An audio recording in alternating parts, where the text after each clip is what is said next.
All right, so you guys wanted to unpack some of Bob Proctor's wisdom, and we've got a great video for you. It's all about personal and financial growth. Yeah. And man, it is overflowing with these little nuggets of insight from Bob Proctor. I love how he just dives right in to this this power of paradigms. Right. He doesn't just, stay surface level. Right. He goes deep. Right. And he talks about them being these this collection of habits Okay. that are woven into the fabric of our subconscious. So not just like everyday habits. No. Like brushing your teeth and making your right. bed. This is like a deeper level. like the Deeper code. the code, the programming that's running in the background of our minds. Like the operating system. That's it. Yeah. That's running. Yeah. That's determining how we operate in the world. Exactly. And what's powerful is he links those directly to our results in life. Okay. So they are acting as a sort of mental operating system that determines our behaviors and ultimately what we achieve. So even if we understand intellectually success principles, our ingrained paradigms might be holding us back from actually applying them. Yes. Right. And he even uses a personal anecdote to illustrate this. Good. He talks about his own experience struggling financially. Despite devouring countless books on success. Right. And he didn't start from a place of privilege. Right. No. I mean, he started by cleaning floors. Exactly. And that's not the typical path to wealth, right? No. You don't normally you think of a janitor becoming a billionaire. You think of a janitor more like struggling to get by. And that's what he was doing. Right. Until his paradigm shifted around money. So those deeply held beliefs about wealth that he had, it wasn't until he tackled those that his financial results began to change dramatically. So what you're saying is that the beliefs that we hold about money are as important as the actions that we're taking More important. in order to create wealth. Yeah. And it really begs the question for you. What areas of your life might be influenced by paradigms that are holding you back? What beliefs may be inherited from family or absorbed from society are preventing you from reaching your full potential? That's a great question to ponder. Yeah. What are some of the most common limiting paradigms that people struggle with? One that he often points to is the scarcity mindset.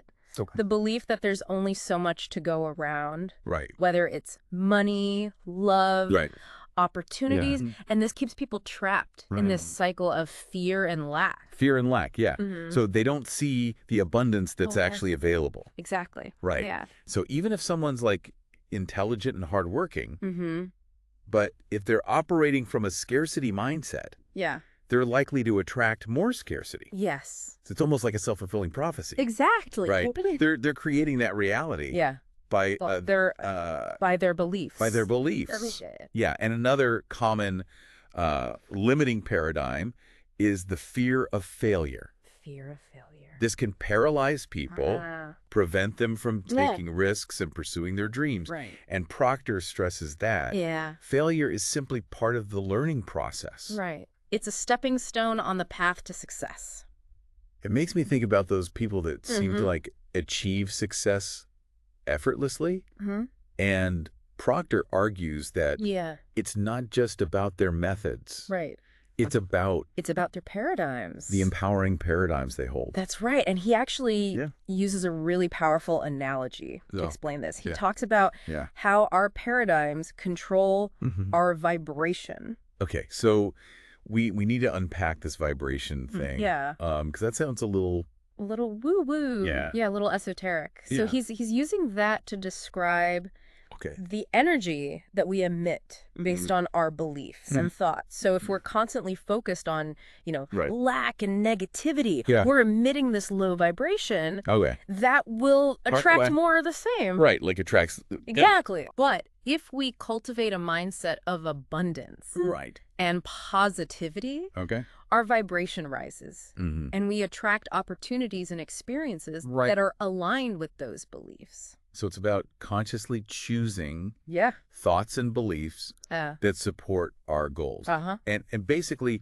creating a positive energetic frequency that draws in what we desire. Precisely. And he highlights how successful individuals often possess specific paradigms that contribute to their achievements. Okay, like what? Well, for instance, they tend to have an abundance mindset, believing there's more than enough for everyone.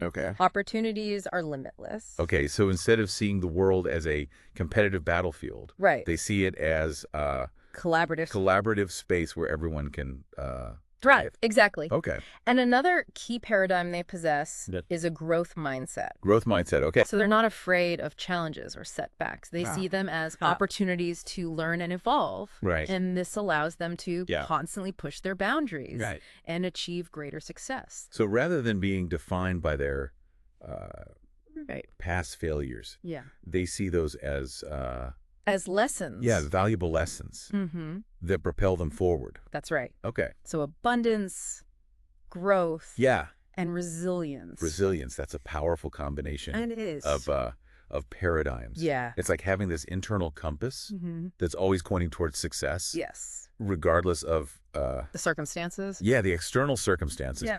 It's clear that understanding these paradigms is crucial. It is. For personal and financial growth. But the big question is, how do we actually change them? That's exactly what we're going to dive into next. All right, let's dive into those strategies in the next part of our deep dive. All right, welcome back. All right, so it's time to roll up our sleeves and get practical. Okay. We've talked about the impact of paradigms. Now let's explore how we can actually, shift those stubborn, deeply rooted beliefs. How to change them, Yeah, so Proctor's a big believer in conscious effort. He actually says, if you want to get the results you desire, you must deliberately engage. Okay. So this isn't about wishful thinking. This is about, taking control of our mental landscape. Okay, so we have to be proactive about it. Yes. Make a conscious commitment to change. Exactly. Rather than just hoping for the best. Yes, and this means understanding how our minds actually work. And Proctor dives into this role of the subconscious mind, which operates on a different level than our conscious rational mind. He points out that the subconscious doesn't have the ability to reject anything. Wow. It must accept. Okay, so if we're bombarded with, negative messages, whether from our environment or our own, inner critic, our subconscious just takes that in as truth, even if it's not serving us. That's right. That's right. And this is where the power of programming comes in. Okay. He emphasizes that we're constantly being programmed both by our genes and our environment. So from the moment we're born, we're absorbing information, we're shaping our beliefs and how we see the world. It's like our subconscious is a blank canvas, and our experiences, the people around us, even the things we watch and listen to, are constantly painting on it. And this programming creates our paradigms, those deeply seated beliefs that drive our actions and ultimately our results. So he argues that to change our results, we have to rewrite the programming of our subconscious with new, empowering beliefs. Okay, so we're acknowledging the power of this subconscious programming. Yes. But how do we go about changing it? How do we rewrite those that's the big question. Deeply ingrained paradigms that might be holding us back? So he offers several techniques. Okay. One is the power of repetition. Okay. He emphasizes, consistently feeding our subconscious minds with thoughts, beliefs, and images that align with the reality that we want. Okay, so we're creating a new internal environment. Yes. A new set of inputs. That's right. For our subconscious to absorb to support the paradigm shift. Exactly. And this takes conscious effort. Okay. A great example he uses is changing the I oversleep paradigm. Okay. He suggests, taking deliberate actions, like placing the alarm clock across the room and repeating the affirmation. When I wake up, I will get up before going to sleep. So we're not just willing ourselves to change. No. We're taking practical steps. Right. And using affirmations to reinforce that new belief. That's right. So by consistently repeating this new belief and acting in alignment with it, the subconscious mind eventually accepts it as truth. Right. It's like we're training our subconscious like we would train a muscle. Exactly. Repetition and consistent action. Repetition and consistent action. But just like with physical training, we're not going to see changes overnight. No. This takes time and effort to reprogram those deep-seated beliefs. It's a process. It is. And he stresses the need for patience and persistence. Okay. He reminds us that most people are programmed to live through their senses. Great. So they're reacting to what they see, hear, feel, taste, and touch. So we're almost on autopilot, just reacting to our environment. That's right. Based on those programmed beliefs. Exactly. But Proctor encourages us to tap into our higher faculties, our perception, will, reason, imagination, memory, and intuition. Okay. He argues that these 6 faculties give us the ability to create our environment. So not just a passive recipients of our circumstances. We can actually shape. It is to prep our reality. Our reality, yeah. That's a powerful shift in perspective. It is. But how do we move from that sense-driven autopilot mode to consciously creating the reality we desire? He believes understanding how our minds work is key. Okay. He even says, when you learn how your mind works, that's real magic. Okay. So it's about moving beyond those limitations of our current paradigms and recognizing our inherent potential to create something new. So we have more power and control than we realize. Over our lives, yes. Okay. Absolutely. And this includes the power to change our financial situation. Okay. He actually boldly claims that anyone can become a billionaire if that's what they want to do. Wow. He challenges the limiting belief that wealth is reserved for a select few. Right. Arguing that we all have the potential for abundance. That's a pretty bold statement. It is. He even says rich people don't have one way of earning money. They have more than one. Right. He wants us to explore different avenues for creating wealth and expand our beliefs about what's financially possible. Financially possible. We'll break free from that mindset that there's only one right way to earn money, or that there's a limited amount of wealth to go around. Yeah, and this involves understanding what he calls the law of compensation. This principle that governs our financial abundance. Right. He says there is a law of compensation that governs how much money you will earn.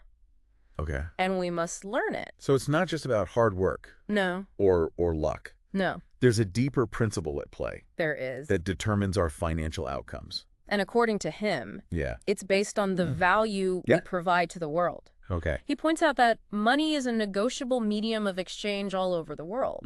The more value we create, the more we can potentially earn. But how do we determine the value that we're providing? So he believes it's about identifying our unique talents and passions and using them to serve others. Okay. He even says, you've got to understand what education is. I believe most schools haven't got a clue. Wow. To educate doesn't mean to give a person information. Okay. It means to bring out their potential. So it's not about stuffing our heads with information. It's about... it's about discovering. Yeah, discovering and expressing our unique gifts and making a positive impact. And when we do that, when we align our actions with our passions and provide genuine value to others, financial abundance naturally follows. So shift in focus from chasing money to creating value. Creating value. Which ultimately leads to greater fulfillment. Fulfillment and prosperity. Yeah. Okay. And this principle, he reminds us, applies to all areas of life. Okay. He says, you can change anything you want, and it's so easy to start. Okay. all you have to do is understand how to do what you already know how to do. So it's about tapping into our existing knowledge, skills, and potential. Yeah. And applying them in a way that aligns with that's right. our desired outcomes. Right. But we also have to make choices. That's right. That align with our new paradigms. Yes. And that can be tough. It can be. When we've been programmed with those limiting beliefs. With those limiting beliefs for so long. Yeah. And that's where the power of choice comes in. Okay. He quotes J. Martin Kohei, who said, "Your greatest power is the ability to choose." Right.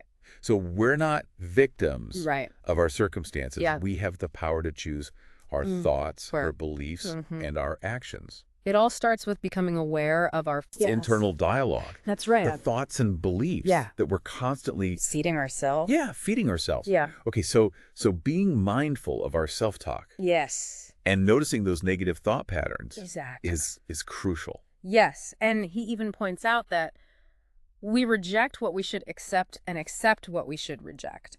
Right. So we often focus on the negative, dwell on limitations instead of possibilities. Right, but our subconscious can't distinguish between what's real and what's imagined.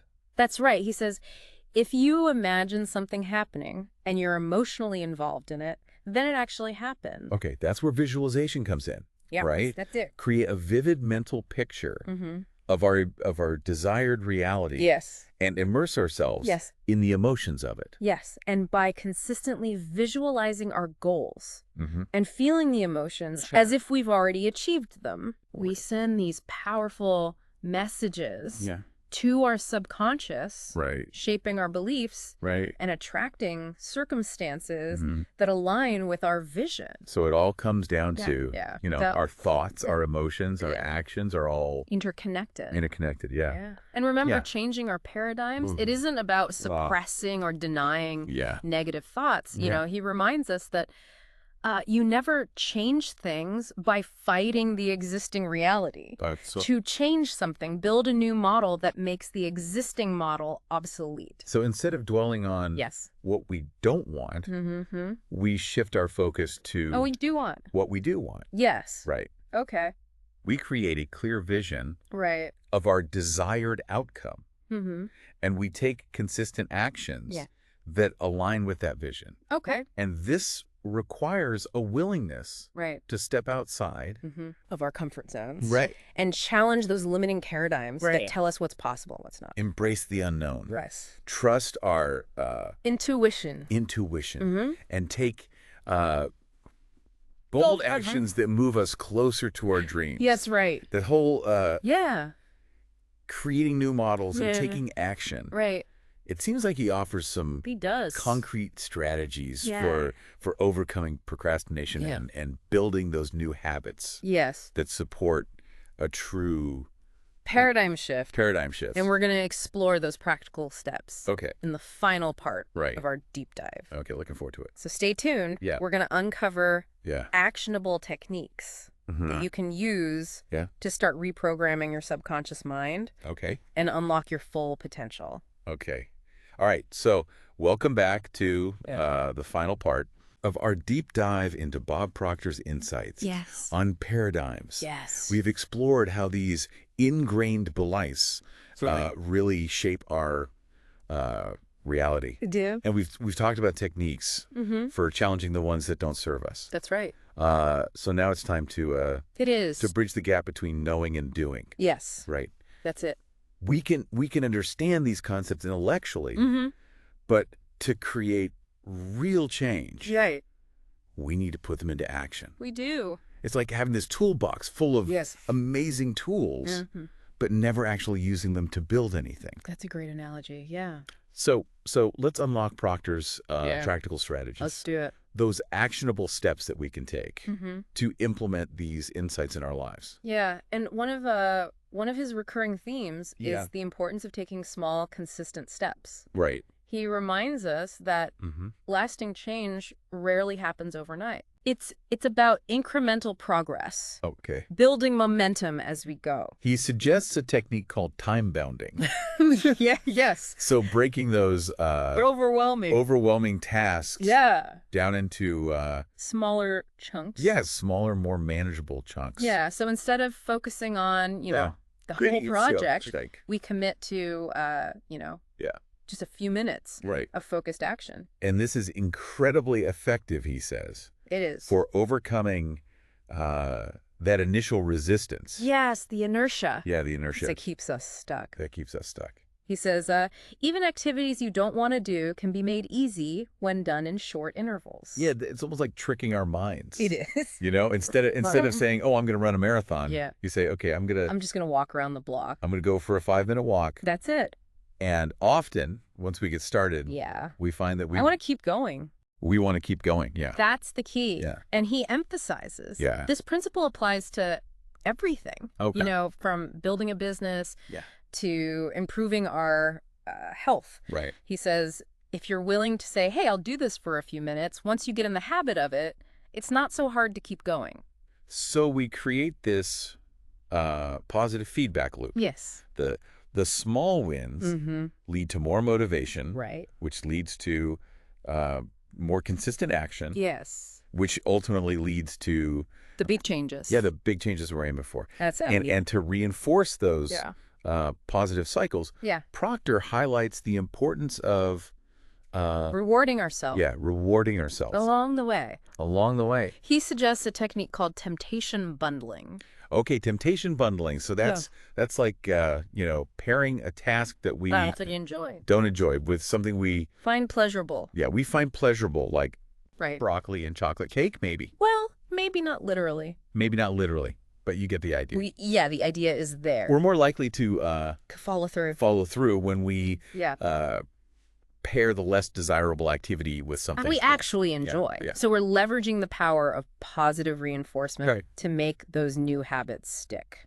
And this ties back to it does reprogramming our subconscious minds. The more we associate positive emotions with desired actions, the more likely they are to become automatic, ingrained habits. So we're creating a system of rewards. Yes. That supports that paradigm shift. That's right. Makes it more enjoyable. More enjoyable and sustainable. And sustainable in the long run. Yes. Okay, so it seems like there's another layer to this. There is. Proctor also talks about the importance of identity. He emphasizes that. Yeah. To make your brain do hard things, you have to make the hard thing the thing you do. So align our actions with the identity that we want to create. That's right.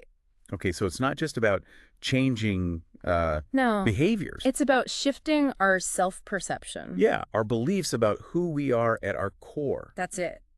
So if we want to be a writer, we need to start thinking and acting like a writer. Like a writer, even if it's just for a few minutes each day. Even if it's just for a little bit. Yeah, he says the more you do it, the more you become that kind of person. So we embody those qualities and characteristics of the person we aspire to be. Yeah. Even before we see the result. Yeah, the external result. Yeah, you're planting the seeds for that new identity to grow. And that shift in identity, that internal transformation is often what unlocks those external changes that we seek. It is. So when we start seeing ourselves as capable, worthy, and deserving of success. Capable, worthy, deserving of success. We naturally start making choices. Yeah. And taking actions that align with that belief. Like we're removing those self-imposed limitations. Yes, those internal barriers. The internal barriers that have been holding us back. That's right. Right. Yeah. Okay, and that leads to another technique that Proctor suggests for rewiring our subconscious minds. Yes. Yeah. Reframing. He encourages us to challenge those negative self-beliefs, those limiting thoughts that keep us stuck in old patterns. Instead of saying, I'm not a good writer, we could say, I'm becoming a better writer every day. Every day. So it's about shifting our perspective, focusing on the positive aspects of our experiences and acknowledging our own progress. Yes, no matter how small it might seem. No matter how small. Right, because our brains are constantly seeking evidence to support our existing beliefs. Right. So if we believe we're not good at something, our brain will focus on all the times we've struggled or failed. Right. But if we shift our focus to our successes, even the small ones, and acknowledge our efforts, we start creating new neural pathways, new evidence to support a more empowering belief. So we're essentially retraining our brains. We are. To look for the positive. The positive, to celebrate our wins. Yes. And to really embrace that. The journey of growth and learning. Yeah, the journey of growth and learning. That's right. It's been fascinating. Exploring Bob Proctor's wisdom on paradigms and the power of the subconscious. It's amazing how these ingrained beliefs shape our reality. Yeah, and we've explored practical techniques. Yes. For aligning them with our goals. That's right. So as we wrap up, I want to leave you with one of Proctor's most inspiring quotes. Okay. He says, we're all born rich in potential. So it's a powerful reminder that within each of us lies the capacity for greatness. Greatness, for achieving extraordinary things. That's right. It's a call to action to examine. It is. Those limiting paradigms that might be holding us back and step boldly into the fullness of who we are. We are meant to be. Meant to be. That's right. So as you move forward, just remember the power of your own mind. Yes. Choose your thoughts consciously. Cultivate empowering beliefs. Yes. And take consistent action towards the life you want to create. Yes. Well, thank you for joining us. Yes. On this deep dive. Yeah. We'll see you next time for another exploration of powerful ideas and inspiring insights. Sounds good.